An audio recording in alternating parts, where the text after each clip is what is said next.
네, 안녕하세요. 예, 반갑습니다.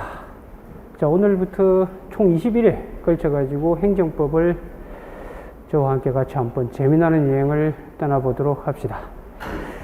제가 누군지는 그 강의 계획서에 대충 나와 있을 거예요. 그죠? 제가 원래 저쪽 어디죠? 베리타스 학원에 있다가 이제 7월부로 윌비스로 자리를 옮겼어요. 옮겨가지고 오늘 첫 강의에요. 상당히 설레이는 마음으로 들어왔고, 여러분이 여기서 만나는 첫 수험생들이 되게 될 거고, 아마 여러분은 다 합격하게 될 겁니다. 왜 그런가는 지나보면 아시게 될 거예요. 알겠죠? 네, 좋습니다. 그 강의 계획서를 잠시 한번 보실래요?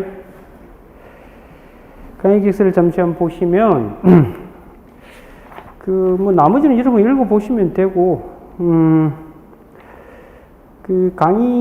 진도별 강의 내용이 있을 텐데, 이 강의 계획표에 맞춰서 가능하면 진행될 수 있도록 할 테니까, 여러분들도 미리 이 진도에 맞춰가지고, 예습을 좀 하고 오시기 바랍니다. 아시겠죠?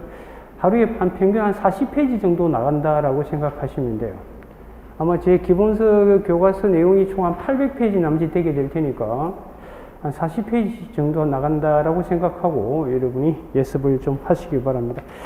아마 여러분들 예비순환 끝나고 나서 아마 지금 행정법 1순환 때까지 텀이 상당히 많았을 거예요. 그죠?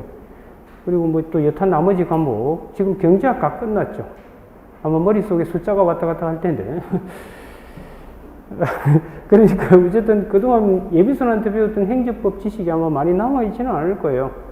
공부했다는 역사는 남아있을 가능성은 있지만 아마 세부적인 내용이 아마 흐릿할 가능성이 충분히 있습니다. 그래서 미리미리 좀 예습을 좀 하세요. 예습하시고 저랑 같이 진행을 하도록 할게요. 시험은 아마 화요일, 금요일 이렇게 시행이 될 거예요. 화요일, 금요일 진행할 테니 시험은 무조건 치도록 하세요. 아시겠죠? 일단 여러분들이 저도 시험 준비할 때 처음에 답이 잘 안 써져가지고 자꾸 뒤로 미루다 보니까 진짜 급하게 되더라고요. 그래서 계속 얻어 터져야 돼요. 얻어 터지면서 자기의 약점을 계속 커버해가는 그 과정. 그게 바로 여러분이 이제 시험 준비해가는 과정이기 때문에 수험생들은 겸손하고요. 겸손해야 될 뿐만 아니라 모르는 게 있으면 언제든지 받아들일 용의가 돼 있으셔야 돼요. 그래야 발전합니다. 저도 수험 생활을 늦게 시작하는 바람에 마음이 급해가 저도 초창기에 실수를 많이 하고 했었거든요. 그런데 나름의 또 기본적으로 여러분이 자기가 부족하다는 걸 받아들이면 금방 또 개선되게 되니까 그런 걸 좀 생각을 하시기 바랍니다. 아시겠죠? 네, 그 정도 하시고요. 자, 그리고 이 책 교재는 아마 보시면 알겠지만 안에 내용에 보시면 쟁점 해가지고 아마 제가 총 쟁점을 148개 쟁점을 따로 정리를 해놨을 거예요. 이게 이제 여러분 시험에서 쟁점거리가 출제가 될 테니까 그걸 박스로 처리해가지고 문제점, 학설 판례 이렇게 정리해가지고 깔끔하게 만들어놨어요. 알겠죠? 여타 책에 없는 그런 스타일이에요. 그러니까 아마 책을 보면 아시겠지만 좀 품질 차별이 있다는 걸 느끼시게 될 겁니다. 어쨌든 이 책은 제가 수험생활 할 때 하고 이제 강의하면서 느꼈던 노하우를 직결시켜 놓은 거기 때문에 수험생에 가장 적합하게끔 다가가 있다는 걸 아마 여러분이 느끼실 수 있을 겁니다. 아시겠죠? 예, 좋습니다. 자, 그러면 오늘 아마 강의 계획표에 보면 첫 번째 주제가 아마 행정법 개관이라고 나와 있을 거예요. 그죠? 거기부터 간단하게 좀 행정법의 윤곽을 좀 잡고 본격적으로 진도에 들어가도록 하겠습니다. 자, 칠판을 잠시 보세요. 여러분들 기본적으로 예비순환 때 기본 틀은 배우셨겠지만 다시 한번 상기하는 차원에서 보도록 하겠습니다. 일단 지금 행정법의 개관입니다.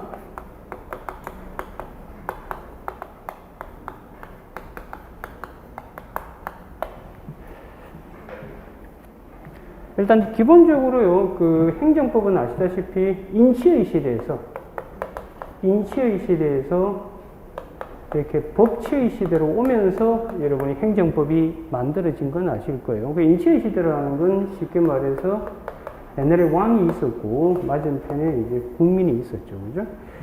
이 시대 때는 그냥 했다고요. 잠깐. 나라가 있으면, 즉 국가가 있으면 행정은 항상 있어 왔어요. 국가가 국민을 향해서 행하는 게 다 행정이니까. 그런데 이런 왕이 지배하던 시대 때도 행정은 있었던 거죠.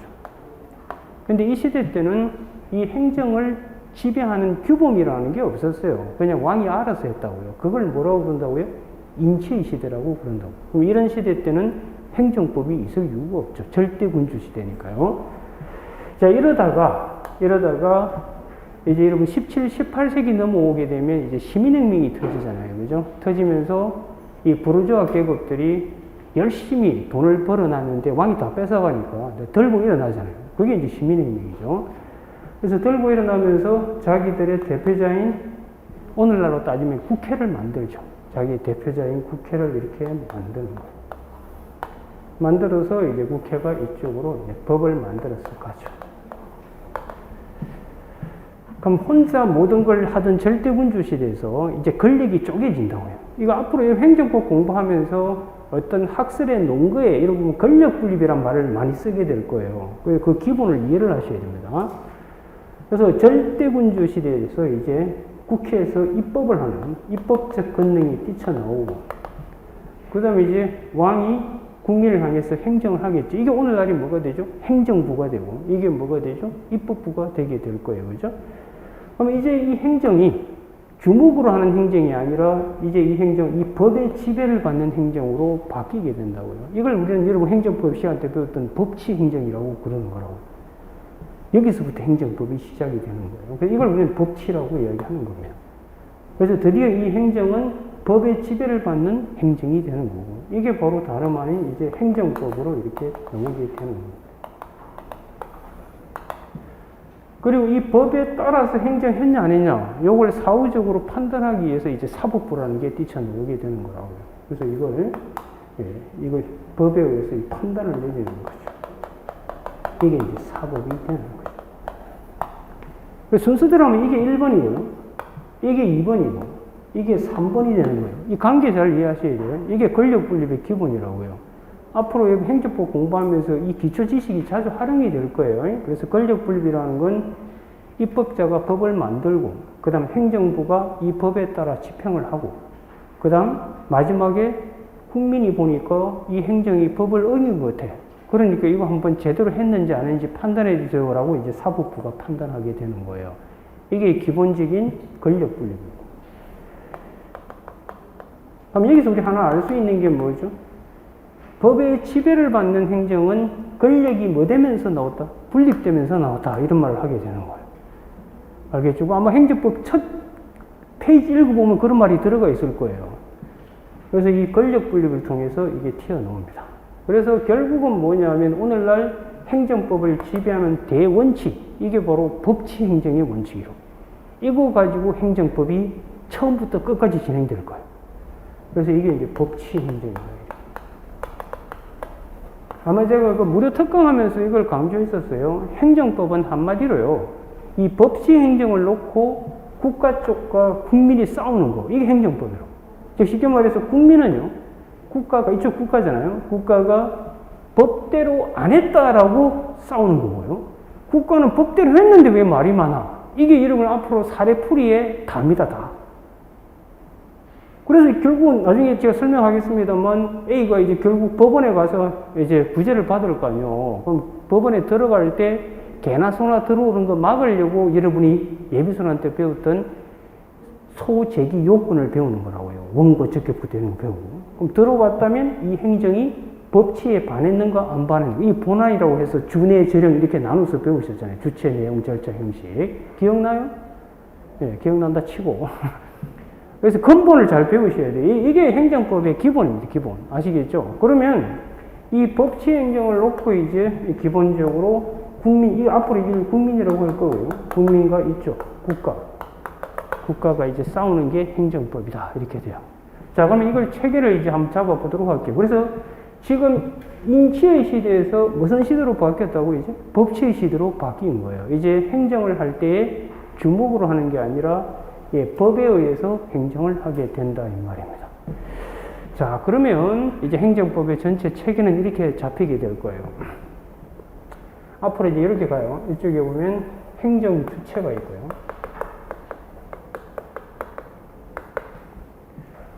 이번 기회에 여러분이 그 행정법을 좀 쉽게 배워서 고득점 받는 방법을 좀 배우시게 될 겁니다. 그러니까 새로운 제가 패러다임을 만들어 갈 거예요. 이 신림동의 행정법에 대한 새로운 어떤 시각을 보여주려고 하고 있는 거예요. 자, 여기 보면 이 행정 주체, 대표적인 누구죠, 여러분? 예, 국가하고 지자체. 지자체가. 이게 이제 한 축을 형성하고요. 그 다음에 이제 행정 주체는 사람이죠. 사람. 참고로 이미 아시겠지만, 예, 법이라고 하는 건, 한쪽에는 이게 A, B가 있으면, 한쪽에는 권리라는 걸 주고, 한쪽에는 의무라는 걸 이렇게 배분하는 거예요. 그리고 이제 법이라는 게 결국은 이 권리 의무를 놓고 싸우는 거예요. 이 의무자가 의무를 이행 안 하는 게, 그게 바로 법에 위반됐다. 이 법이라고 이야기하는 거고요.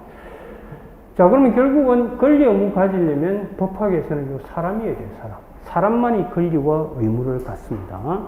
그리고 사람은 아시다시피 여러분, 이건 자연인도 있고, 그 다음에 이렇게 법인도 있다라는 거 배우십니다. 이 법인에는 아시다시피 여러분, 예, 사법인도 있고, 그 다음에 공법인도 있지. 이 공법인이 여기서 이제 국가지자체가 되는 거죠. 그럼 국가지자체도 사람이라는 거예요. 사람이니까 권리와 뭘 가질 수 있다고? 의무를 가질 수 있는 거예요. 그런데 이 법인은요, 자연인과 달리, 여러분은 자연인이잖아요. 자연인과 달리 스스로 못 움직인다고요. 못 움직이기 때문에 대신 움직일 팔, 다리가 필요하거든요. 그걸 기관이라고 그런다고요. 그 행정법에서는 그걸 행정기관 이렇게 부르는 거예요. 그래서 이 안에 보면 이게 다양한 행정기관이 있는 거예요.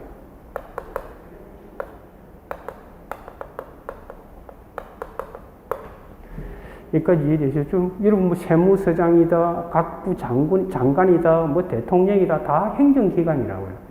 그럼 행정기관들은요, 이건 사람이 아니에요. 사람이 아니니까 이 친구들은 권리 의무라는 게 없다고. 그래서 이 친구들은 뭘 갖느냐 하면 이 친구는 권한을 갖게 되는 거예요. 권한. 그래서 이 부분을 이제 컨트롤하는 게 이걸 여러분들 행정조직법이라고 그런다고요. 여러분 행정법은 행정조직법, 작용법, 구제법 이렇게 배우잖아요. 그죠? 이게 이제 행정조직법이 되는 거예요. 행정조직법이 되는 거예요. 여기까지 이해되셨어요? 그래서 행정조직법의 핵심은 바로 이 권한이라고.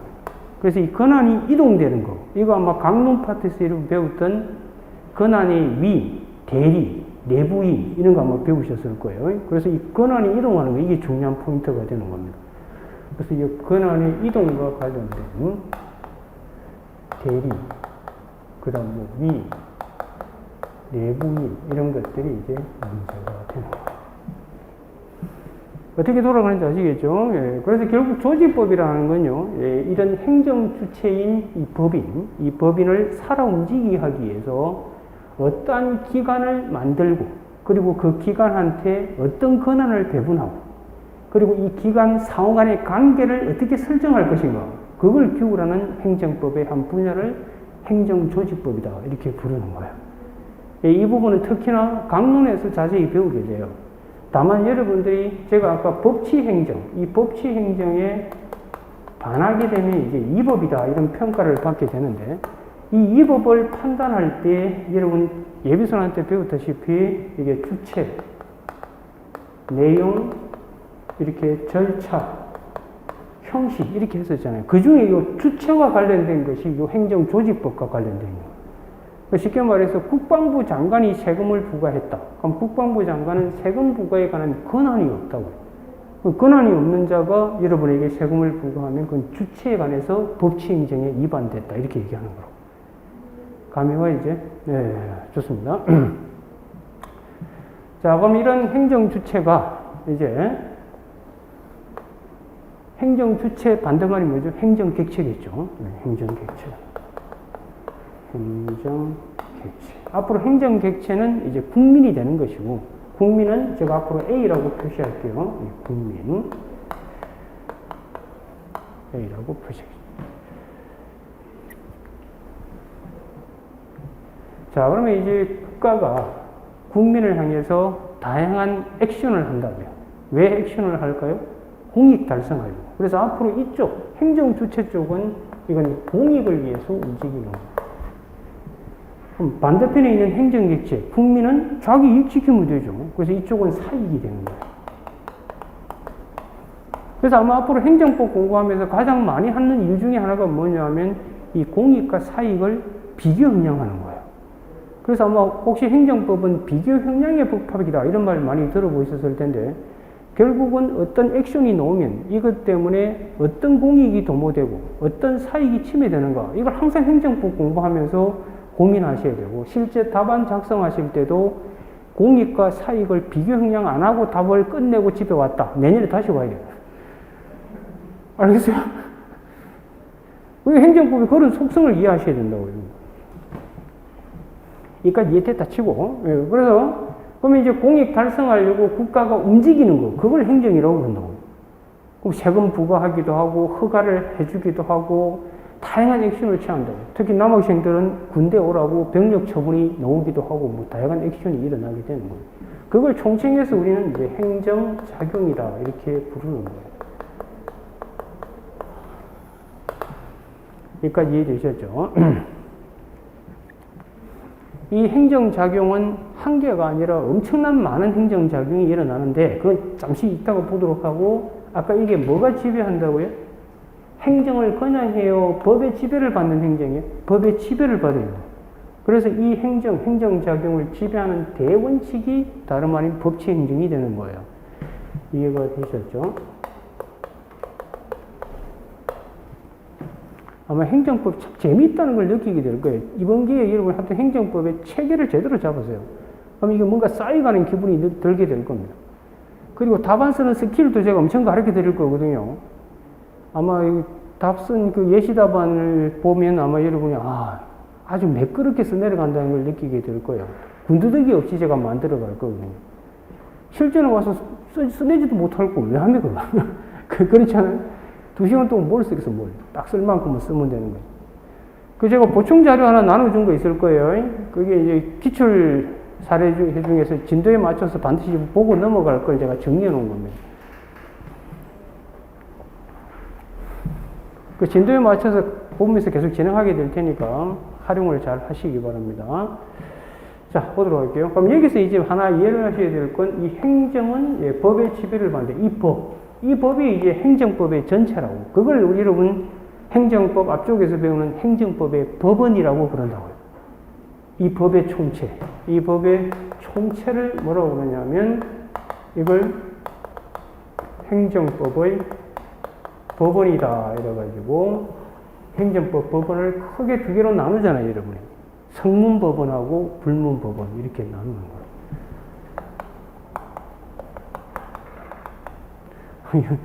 여기 확실히 시설이 훨씬 좋아요. 베리타스 학원에 비해서 이제 저쪽은 좀 오래된 건물이고 임진왜란 때 이제 완성된 여기는 아마 최신 건물이라 보니 칠판도 깨끗하고 아주 마음에 들어요. 아주 좋아. 어쨌든 제가 이제 신림동에 온 지가 그리 오래되지 못해가지고 아마 제 존재가 있는지 없는지 잘 모르는 친구도 많을 거예요. 아마 이제 조만간 아마 제가 이게 다 펼쳐나가게 되지 않을까 싶어요. 아주 재미난 일이 곧 벌어지게 될 겁니다. 기대하시기 바랍니다. 그럼 여러분들은 곧 내년에 붙어야 되고요. 알겠어요? 여러분 합격시키는 것이 제 홍보의 가장 중요한 포인트예요. 제가 이제 가장 도움을 줄 수 있는 게 여러분 합격하는 거예요. 오케이? 자, 여기 보시면, 성문법원이 있고, 이제 이게 우리가, 불문법원이 있죠. 그죠? 이 성문법원은 여러분들, 여러분 시험에서는 일단 법률이 가장 중요하고, 이 법률은 두 가지를 항상 참고하셔야 돼요. 첫째 뭐냐면, 여러분 시험장용 법전이 있지. 내일, 이거 반드시 들고 와. 이거 들고 오셔야 돼요. 알겠어요? 여러분들 스마트폰 찾아가지고 이 법전 찾고 하지 마세요. 시험장에 가서 그렇게 하는 게 아니고요. 이걸 갖고 활용하셔야 되기 때문에 계속 이걸로 찾는 습관을 평상시에 만들어 놔야 된다고요. 알겠죠? 무슨 말이에요? 평상시 습관을 잘 갖춰 놔야 돼요. 어차피 들어가서 써먹을 수 있는 이것밖에 없다고, 이거. 오케이? 반씩 들고 와요. 이거 안 돌고면 앞으로 한 10년간은 계속 이 학원에서 머물게 돼. 그러고 싶어요? 아니, 이 신림동 오래 있는 게 아니에요. 저도 이제 마지막 딱 마무리하고 한 3개월 정도 남겨놓고 신림동에 독학을 했기 때문에, 시험 준비할 때. 마지막 3개월 동안 이제 정신 집중하려고 이 고시원에 산 밑에 들어왔다가 3개월 동안 소주만 퍼마시고 다시 내려왔어요. 내려와서 어떻게 시험에 붙었는지 모르겠어요. 지금 생각해보면. 모르겠는데. 하여튼 뭐 요령껏 알아서 여러분도 합격하시기 바랍니다. 자, 이게 첫째 아셔야 될 건 뭐냐면 법전 활용을 잘 하셔야 돼요. 법전. 시험장용 법전을 활용하셔야 돼요. 그 다음 이제 두 번째 여러분이 활용하셔야 될 것이 참조 조문. 여러분 문제 주잖아요. 실전 가면 그 문제 밑에 보면 뭐가 붙어 있죠? 참조 조문 이렇게 주어져 있다고요. 그거 활용 잘 하셔야 돼요. 이 법전에 수록 안 돼 있는 법은 참조 조문으로 주어진다고요. 그 다음 이제 성문법원 중에서 특히 이제 중요한 것이 행정입법이에요. 행정입법. 이 행정입법은 반드시 법전으로 참조 조문으로 주어집니다. 행정입법은요. 이것도 참조 조문으로 이렇게 주어지게 될 겁니다. 그래서 성문법을 활용을 잘 하셔야 돼요. 그 다음에 이제 불문법원. 성문법이 없을 땐 마지막에 어디로 가죠? 이제 불문법원으로 가죠. 이게 이제 그동안 뭐라고 불렸느냐면 행정법의 일반 원칙. 이게 지금 행정법의 일반 원칙이다. 이래가지고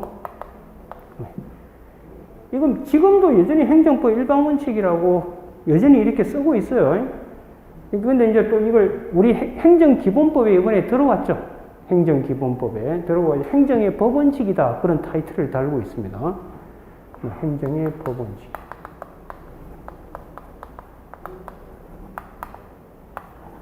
그래가지고 여러분들 비례의 원칙, 그 다음 신뢰보호의 원칙, 그 다음 평등 원칙. 이건 다 행정기본법에 이제 성문화되어 있습니다. 이 성문화되어 있다 해서 성문법이라는 게 아니고요. 이미 우리 가슴 속에 보이지 않는 법으로 존재하고 있었고, 그걸 그냥 뭐 확인해 놓은 거예요, 확인. 알겠죠? 그게 뭐 성문법이냐, 불문법이냐, 그게 중요한 게 아니에요. 아니고 일단 그걸 활용하셔야 됩니다. 그 다음에 이제 자기구속. 이거는 행정기본법에 없어요. 이건 행정기본법에 없어요.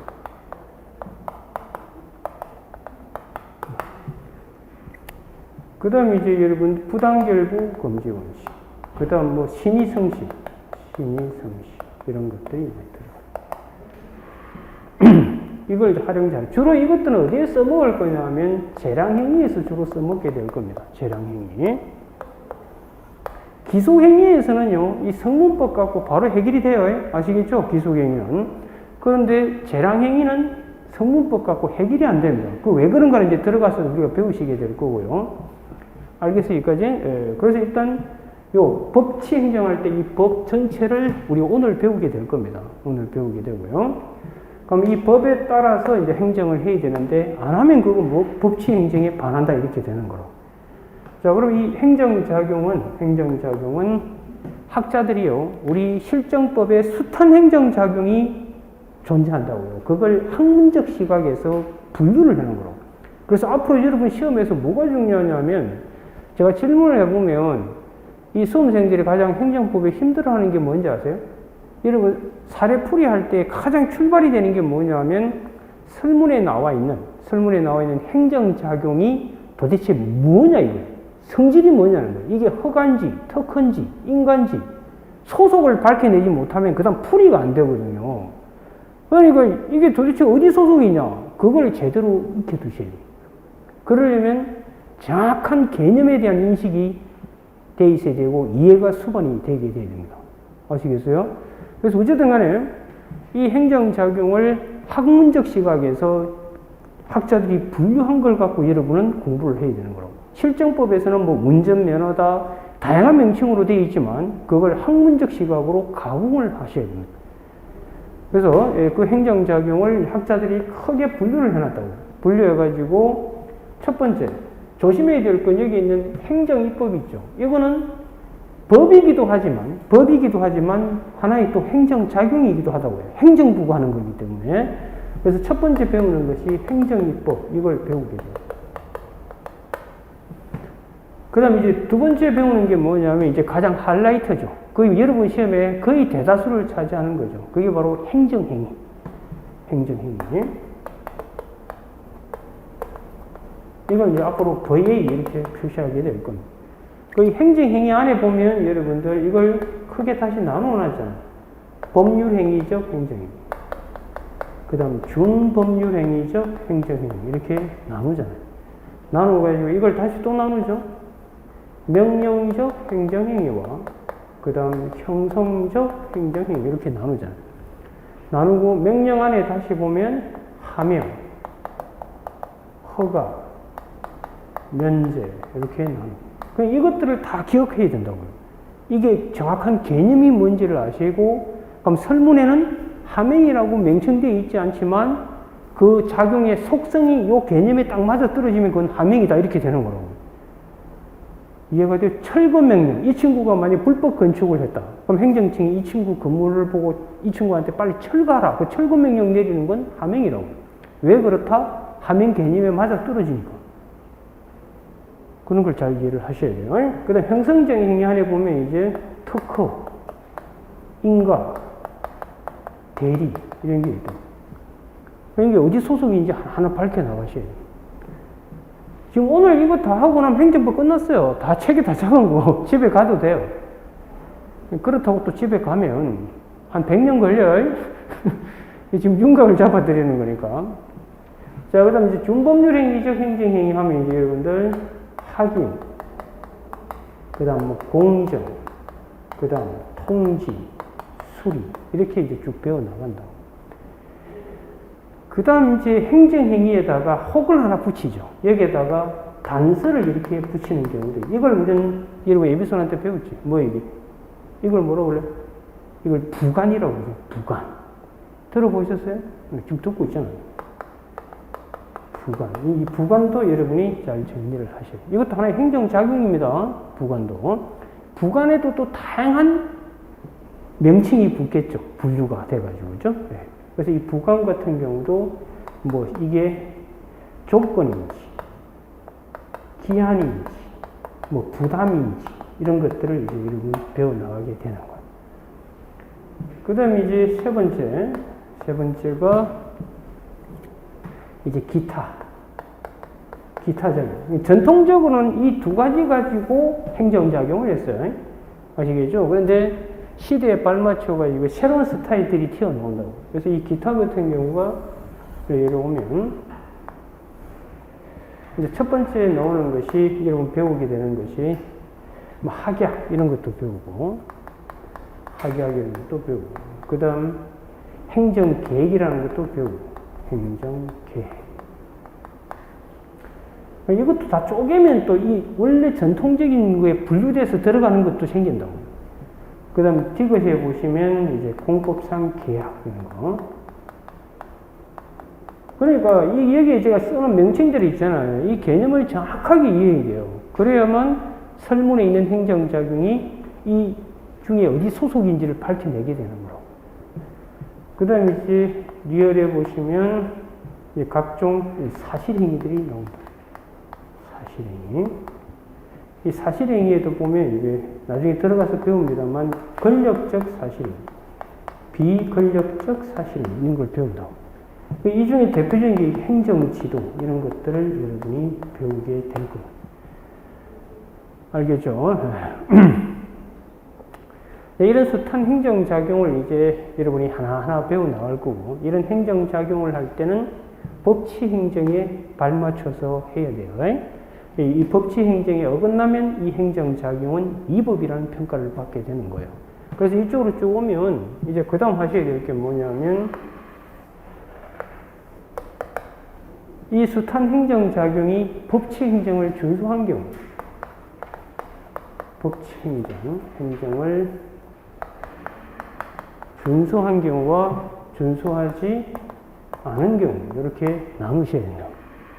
그럼 이 법치행정을 준수했냐 안 했냐를 이걸 구분하는 판단 기준, 이 판단 기준을 여러분이 배웠던 그게 바로 주체, 내용, 절차, 형식 이렇게 나눈다. 그리고 이 내용은 오늘 배우게 되겠지만 법률 우위, 그 다음 법률 유보 이런 것들을 갖고 하게 돼요. 아시겠어요? 네. 그럼 법치행정을 준수했다는 건 적법이 되는 거고, 준수 안 하면 뭐가 되죠? 위법이 되는 거예요. 위법이 됐다는 건 이 네 가지 중에 하나라도 어긋나면 위법이 되는 거라고. 아시겠죠? 예. 그럼 이 준수하면 이건 이제 적법이 되는 거예요. 준수하지 않으면 이건 위법이 되는 거예요. 근데 이 위법도 여러분이 그 정도에 따라서 다시 취소 사유와 이렇게 무효 사유 이렇게 나눌 줄 아셔야 돼요. 이해가 돼요? 네, 좋습니다. 그럼 이게 적법이잖아요? 그럼 적법이면 국민 쪽, A, 국민이죠. A는 따라야 될 준수 의무가 있다고. 국가가 준수했으니까 국민도 따라야 된다고. 아시겠죠? 그래서 A 준수 의무가 있는 거예요. 의무가 있죠. 그런데 이 의무를 위반하거나, 그 다음 의무를 불이행하면은 이게 의무가 준수가 된 것을 이렇게 만들어야 될 거 아니에요. 그래서 여기에 들어오는 것이 여러분 다 배웠죠. 여기서 이게 행정의 실효성 확보 수단이에요. 이제 몽둥이를 든다고. 이게 행정의 실효성 확보 수단이다. 이렇게 오케이? 그래서 이 행정의 실효성 확보 수단을 다시 크게 행정 강제와 그 다음 행정상 제재로 이렇게 나누잖아요. 그래서 이 행정 강제는 다시 행정상 강제 집행하고 행정상 적시 강제 이렇게 다시 또 나누잖아요.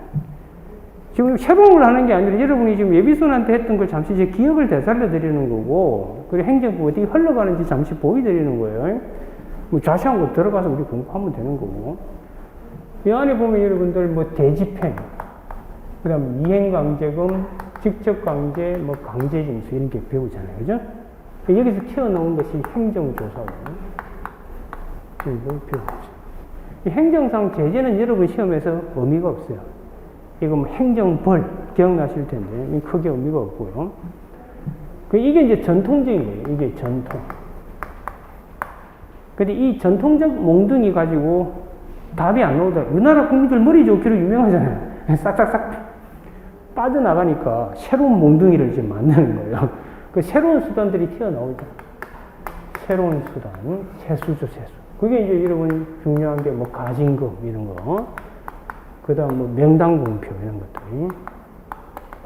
이런 것들을 이제 배우시게 되는 거예요. 알겠죠?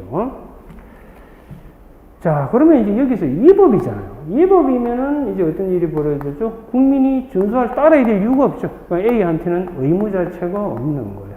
물론 취소 사유일 때는 일시적으로 따라야 될 의무가 생기죠. 그걸 뭐라고 배우셨죠? 이 위법이지만 취소 사유일 때는 일단 A한테 잠정적으로 따라야 될 의무가 생기도록 하는 게 있잖아요. 그걸 행정법의 가장 중요한 제도 중에 하나가 공정력이라는 거죠. 공정력. 들어보셨어요? 안 들어봤어요? 공정력이라고. 잠깐, 태어나서 오늘 행정법 처음 배우는 친구 손 들어보세요. 처음 배워요? 왜 처음 배울 친구들이 있구만. 그래요? 제가 미리 촬영해서 올려놓은 게 있거든요. 기본 강의 해가지고 15회 정도에서 짧게 촬영해서 올려놓은 게 있으니까 그걸 좀 활용하면서 수업을 듣도록 하세요. 알겠어요? 자, 어쨌든 전체 틀은 이래요. 그래서 이제 기본적으로 행정법은 잘 보시면 지금 저 법치 행정을 놓고 국가는 법대로 해야 되고 국민은 법대로 안 했다고 좀 덤벼들게 될 거라고요. 아시겠죠? 그럼 법대로 했으면 국가가, 국민은 따라야 될 뭐가 있다고? 의무가 있다고. 적법하게 세금이 부과돼서 이 친구를 세금 내야 될 뭐가 있다고? 의무가 있는 거라고. 그런데 세금 안 내고 객이잖아요. 그럼 세금이 거두지는 것이 공익이 실현돼야 되고 실현되는 거 아니겠어요? 그냥 족치는 거예요. 그게 이제 행정의 실효성 확보 수단이라고 하는 거고, 만약에 법을 어겼잖아요. 어기면 국민은 따라야 될 의무가 없죠. 그런데도 위법하게 여러분 세금 때려가지고 재산을 뺏어가잖아요. 그럼 다시 돌려받아야 돼 말아야 돼? 돌려받아야 될 거 아니에요. 그게 뭐라고 그러냐면 의무가 없는데도 A 권익을 이렇게 침해를 한 거예요. 이 침해했을 경우에 이 A를 이제 보호한다고. 이걸 뭐라고 그러냐면 이걸 행정구제라고 그러는 거예요. 이걸 행정구제라고 그래요. 그래서 소송을 통해서 돌려받고 이렇게 하는 겁니다. 이 행정구제를 규율하는 행정법을 뭐라고 그러냐면 이걸 행정구제법이다 이렇게 부르는 거예요.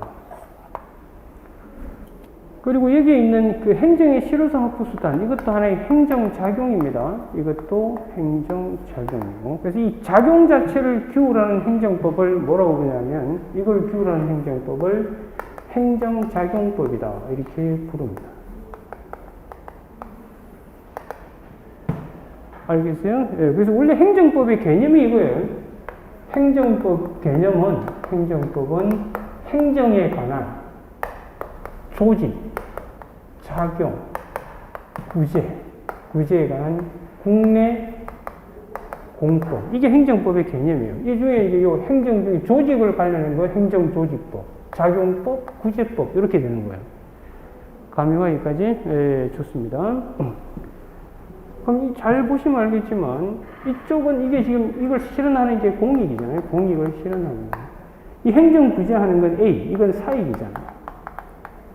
그래서 사익과 공익 이 두 개의 균형을 이렇게 맞춰가는 거예요. 행정법 간단히 잘 보시면 아까 제가 법치 행정이 지배한다고 그랬잖아요. 이렇게 예, 법치 행정이 지배하죠. 그럼 국민은 국가가 법대로 하기를 바라는 거고. 그렇죠? 그럼 국가는 법대로 했으면 국민이 뭐 따르기를 바라는 거고 그걸 갖고 싸우는 거예요. 그럼 결국 여러분 행정법 사례 문제라는 건 설문에서 국가가 국민에게 뭔가 한 게 나오겠죠. 근데 이 한 것이 법에 위반됐는가 안 했는가 이걸 체크하는 거예요. 그걸 우리는 사례 문제에서 본안이라고 그래요. 본안에서 이 작용이 적법인가 이거는.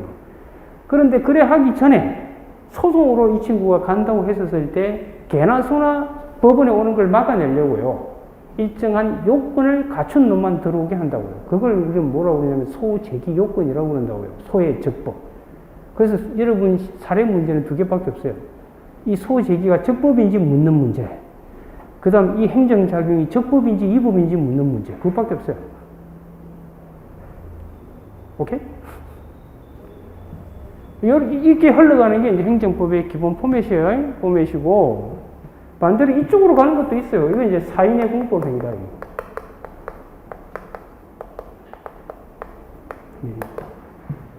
그리고 이 행정작용하기 전에 일정한 과정이 있어요. 그걸 행정절차라고 해요. 행정절차.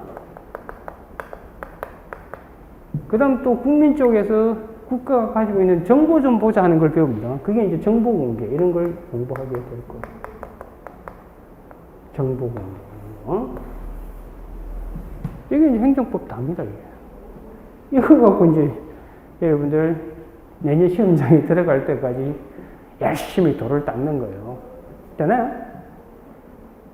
그럼 이제 간단히 줄이면 행정법은 이거예요. 간단히 줄이면 행정법은 국가가 이 법치 행정을 준수하면 국민은 따라야 돼요. 그 다음, 국가가 법치 행정을 안 지키고 국민을 괴롭히면 누굴 보호하고? 국민 보호하고. 이게 다예요. 그러니까 결국 핵심이 뭐예요? 법치 행정, 법치 행정. 법대로 하면 이게 핵심 포인트가 돼요. 그래서 법대로 했다면 공익을 실현할 수 있도록 국가한테 힘을 실어준다고요. 근데 법대로 안 했으면 예, 법의 보호를 받을 수 있도록 국민을 구제해 주는 거라고. 그게 행정법의 다다. 됐죠, 여기까지? 자, 이래 되면 이제 결국 여기 보시면은 결국 행정법이 이게 행정조직법이고 이게 행정작용법이고 저 밑에 보면 행정구제법 되어 있잖아요. 이것도 안 돼, 뭐. 그리고 이 행정작용을 다시 두 개로 쪼갭니다. 쪼개가지고 일반 행정, 일반, 특별 이렇게 나눠요. 특별 혹은 개별. 이걸 어디서 배우느냐면 이걸 강론에서 배웁니다. 강론에서 여러분들 뭐 경찰부터 해서 특이한 것들을 배운다고. 강론에서 뭐 경찰이라든지 뭐 공물이라든지 뭐 이런 걸 쭉 배운다고 합니다.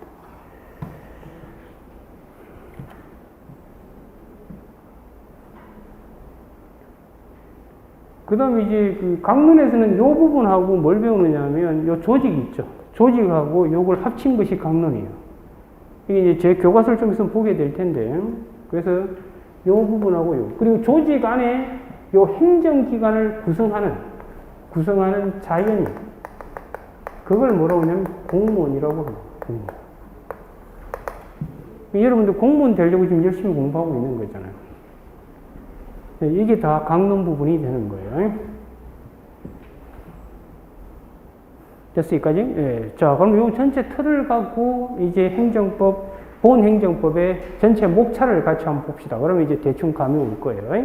그럼 다시 강조하지만 행정법을 딱 한마디로 정의하면 뭐라고요? 법치 행정을 놓고 국가와 국민이 싸우는 거. 이게 뭐라고? 이게 행정법이라고. 그럼 국가는 법대로 했다. 그걸 강조할 거고, 국민은 법대로 안 했다. 이걸 갖고 싸우는 거예요. 그럼 국가는 뭘 대변하고? 공익을 대변하고. 국민은 뭘 대변하고? 사익. 이 두 개의 균형을 맞춰 나가려고 하는 거예요. 이거 이상도 이하도 안 해요, 행정법은. 그 안에서 움직이게 될 겁니다. 됐죠, 여기까지.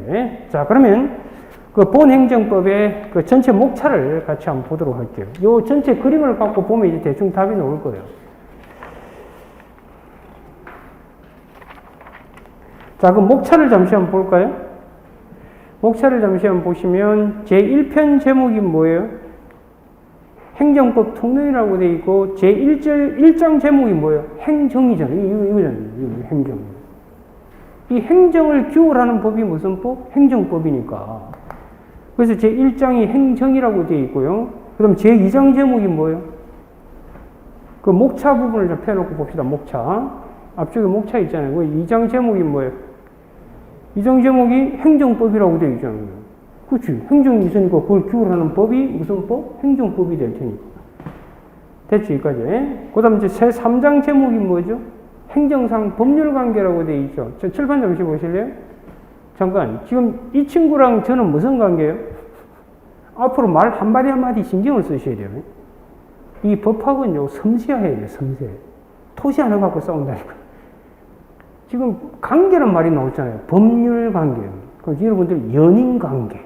그 다음 뭐 스승과 제자의 관계도 있고. 그치? 부모와 자식 관계도 있고. 그렇잖아요. 그럼 연인 관계는 뭐, 연인 관계가 되기 위해서는 최소한 몇 명이 있어야 돼? 그걸 2명. 그걸 당사자라고 한다고. 무슨 말이에요? 그럼 여기서 보면 여기도 하나의 당사자고 당사자가 되는 거예요. 그럼 이 두 개를 연결하는 고리가 뭐냐 중요합니다. 그 연결고리가 법이 될 때는 법률관계라고 그러고 그 연결고리와 고리가 사랑으로 맺어지면 그건 뭐예요? 연인관계 이렇게 되는 거라고. 그럼 잠깐만 간단한 예를 하나 볼게요. 이거 한번 보세요. 이 말들을 좀 이해, 법을 처음 배우는 친구들이 따르고 하니까 좀 신기하네. 원래 이 일순환은 이미 예비순환을 거쳐서 와야 되는 건데 잘 보세요. 지금 여기 A라는 친구가 있고, 여기 이제 B라는 친구가 있어요. 이 두 사람은 친구 관계예요, 이렇게. 친구 관계가 되려면 2명이 존재해야 되잖아요. 그럼 2명이 뭐예요? 이게 당사자라고 그래요. 이 2명이 이제 당사자가 되는 거고. 그런데 친구 관계를 연결하는 매개체가 뭐죠? 그건 우정이죠. 그럼 이 두 사람을 이렇게 하나로 묶는 연결고리는 우정이라고, 우정. 우정을 통해서 2명이 묶이는 거라고요. 이해가 돼요? 그럼 이 경우에 둘이서 우정관계에 있는데 2명이 야 우리 오늘 오후 1시에 좀 보자요. 어디서? 신림역에서. 이러고 만나자고. 그래서 둘이서 미팅 약속을 했어요. 1시에. 근데 A는 나왔어. 근데 B는 안 나왔어. 둘이 갈등이 맺어지겠죠. 그러니까 A가 열받아서 B를 상대로 소송을 제기했어. 대단한 친구죠. 이런 경우도 있을 수 있고요. 이런 건 보세요. 이건 이제 찍을게요. 이 기초를 좀 이해를 하셔야 됩니다. 이게 지금 두 명이 있는데, 내가 친구 관계요. 잠깐 제가 무료 특강에서 촬영해서 올려놓은 게 있을 거예요. 그 행정부. 그걸 좀 활용하셔야 됩니다. 이 친구 관계인데, D가 돈이 필요해가지고 돈 1억을 이렇게 빌려줍니다.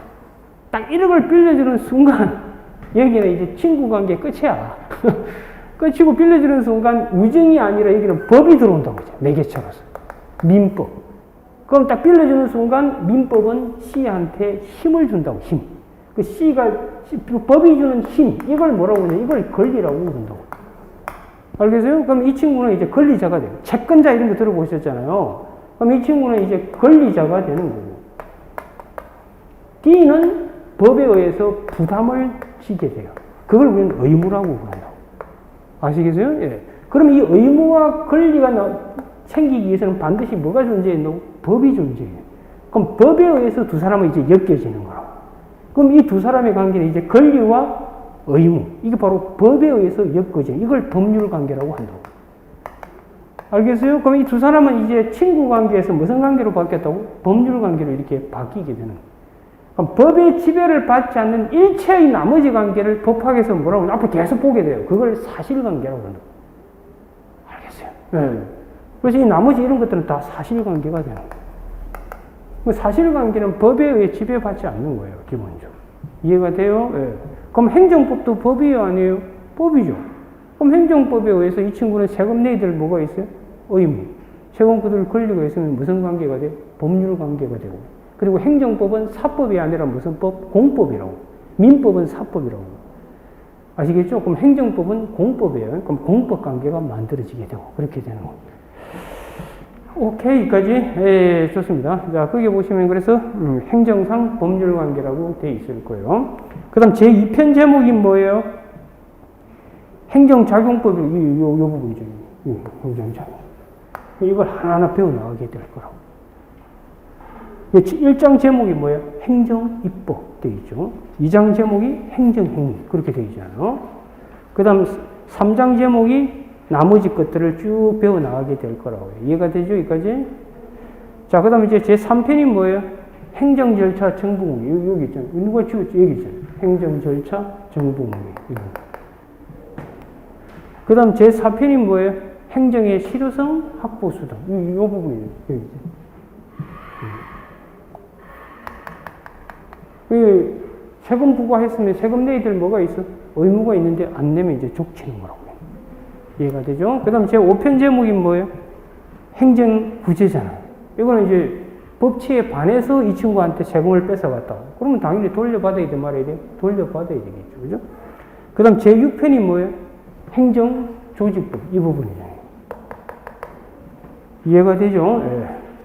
그 다음 넘겨보시면 이제 제7편이 뭐예요? 여기 특별, 요 부분. 이 행정작용을 전반적으로 다 같이 공통으로 이루어지는 작용이 있고요. 분야별로 특별한 것만 이루어지는 게 있다고요. 그게 이제 강론에서 특별행정법에서 배우게 되는 겁니다. 이해가 돼요? 여기까지? 그렇게 해서 총 7편으로 구성이 되어 있다고요. 이 중에서 6편하고 7편을 합치면 그걸 강론이라고 한다고. 강론이라고 그러고 1편부터 5편까지를 우리가 보통 총론이다. 이렇게 부르고 있는 겁니다.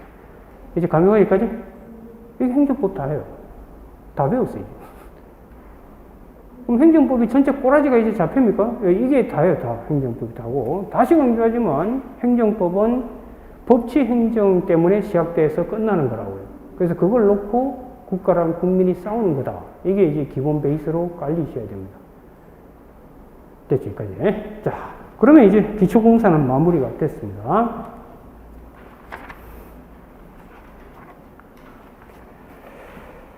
자, 됐고요. 자, 그러면 이제 본격적으로 이제 교과서로 들어가도록 할 겁니다. 자, 교과서는 잠시 쉬었다 할게요. 어차피 개간 끝나면 잠시 쉬었다가 이제 본격적 교과서로 들어가도록 하겠습니다. 네, 좋습니다.